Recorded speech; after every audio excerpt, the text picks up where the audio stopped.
অনেক দিন পর একটি ভিডিও শেয়ার করছি আপনাদের সাথে। নর্মালি এখন আমি আর আগের মতো ভিডিও শেয়ার করি না।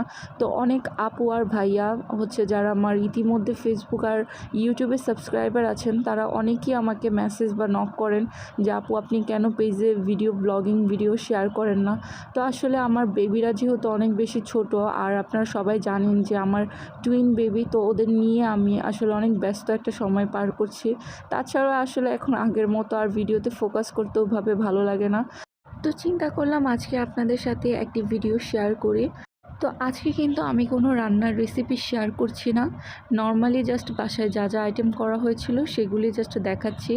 আর এটা ছিল খাসির মাংসর ভুনা আর কি, মানে রেজালা টাইপও বলতে পারেন। এখানে কিন্তু আমি কোনো রেসিপি শেয়ার করিনি। কারো যদি ইচ্ছে হয়, আমার কিন্তু চ্যানেলে অলরেডি খাসির মাংসর রেসিপি দেওয়া আছে। আর এটা ছিল চিকেন রোস্ট। এখন চিকেন রোস্টও রান্না করে নিব, তার জন্য চিকেন ভেজে নিচ্ছি। আর এখানে কিন্তু অন্য পাশে চিকেন রোস্টের জন্য মশলাও আমি কষিয়ে নিয়েছিলাম। এই তো চিকেন রোস্টটাও আমি রান্না করছি। এই রেসিপিটাও যদি কারো প্রয়োজন হয় আমার চ্যানেলে কিন্তু দেওয়া আছে। আর তার সাথে করেছিলাম গলদা চিংড়ি ভুনা।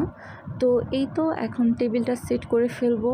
এই যে এখানে আমার গলদা চিংড়ি দো পেঁয়াজও আর কি, সাথে আমার স্পেশাল রোস্ট, আর সাথে করেছিলাম চিকেন ডোনাট, মুগ ডাল ভুনা, আর খাসির মাংস ভুনা, তারপর ছিল পোলাও, আর আমার হাতের স্পেশাল পুডিং। এই পুডিংয়ের রেসিপিও কিন্তু আমার চ্যানেলে দেওয়া আছে, কারো লাগলে প্রয়োজন হলে আমার চ্যানেলটা ঘুরে দেখে আসতে পারেন।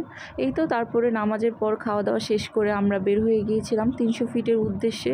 যেহেতু ফ্রাইডে প্রচণ্ড ক্রাউড ছিল, তো আমরা চেষ্টা করেছিলাম যে একটু আর্লি বের হওয়ার।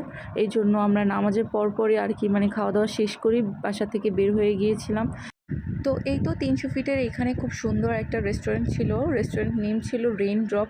তো কারা কারা রেইন ড্রপে এর আগে গিয়েছিলেন অবশ্যই কমেন্ট করবেন। রেস্টুরেন্টটা কিন্তু বেশ অনেক সুন্দর ছিল, পরিপাটি সাজানো গুছানো। তো আমার কাছে পরিবেশটা খুবই ভালো লাগছিল। তো নর্মালি আমি যতবারই 300 ফিটে গিয়েছি, আমি দুইবারই জলসিঁড়িতে গিয়েছিলাম, কিন্তু নীলা মার্কেটের উদ্দেশ্যে কখনই যাওয়া হয়নি। আমার এটা ফার্স্ট টাইম ছিল। অনলাইনে ওদের প্রচুর ভাইরাল ভিডিও দেখেছি, তো এটা ছিল আমার লাইফের ফার্স্ট টাইম। তো নর্মালি ফ্রাইডে হিসেবে যেরকম ক্রাউড থাকার কথা ছিল, ওই দিন যেহেতু ওয়েদারটা প্রচণ্ড মেঘলা ছিল, তাই আমরা সেরকম ক্রাউডও পাইনি। তো আমরা অনেক কিছুই অর্ডার করেছিলাম, তার মধ্যে ছিল ডিম চিতুই, চাপটি, ছিটপিঠা, আর ওদের স্পেশাল হাঁস বোনা। তো নর্মালি মানুষ হাঁস বোনা খাওয়ার জন্যই অনেক ক্রাউড করে ওইখানে যায়। তো আমার কাছে সব কিছু মিলে জায়গাটা অনেক ভালো লেগেছিল। তো এই ছিল আজকে আমাদের ঘোরাফেরা, খাওয়া দাওয়া। সবার কাছে কেমন লাগলো অবশ্যই জানাবেন।